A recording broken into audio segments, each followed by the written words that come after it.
আল্লাহ নবী দেখেন যুব ভাইদেরকে কেমন সম্মান করেছেন। একদিন আমার আপনার নবী এক বুড়া মানুষকে বলছে যে আপনি জান্নাতে যেতে পারবেন না। এইটা শুনে ওই বয়স্ক বাবাজিকে দেখে ফেলেছেন। আবার বলেছেন আর একজনকে দেখেছে কালো মানুষ জান্নাতে যেতে পারবে না। তখন আমার আপনার নবী এই কথা বলছে, মিথ্যা কথা বলছে? কোনো সময় মিথ্যা হতে পারে না। যখন এই কথা বলেছেন তখন সকলে দুইজনে কেঁদে ফেলেছেন। তখন আল্লাহ নবী বলছে তোমরা কান্না করিও না, তোমাদেরকে কালো মানুষ জান্নাতে যাবে না এটা ঠিক, এবং বৃদ্ধরা জান্নাতে যাবে না। কিসের জন্য জান্নাতে যাবে না?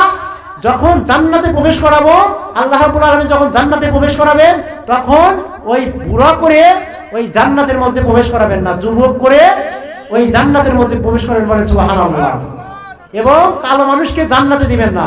এই জন্য জান্নাতে দিবে না, যখন জান্নাতের মধ্যে আল্লাহ রাব্বুল আলামিন প্রবেশ করাবেন তখন যুবকের ন্যায় প্রবেশ করাবেন, বলেন আল্লাহু আকবার।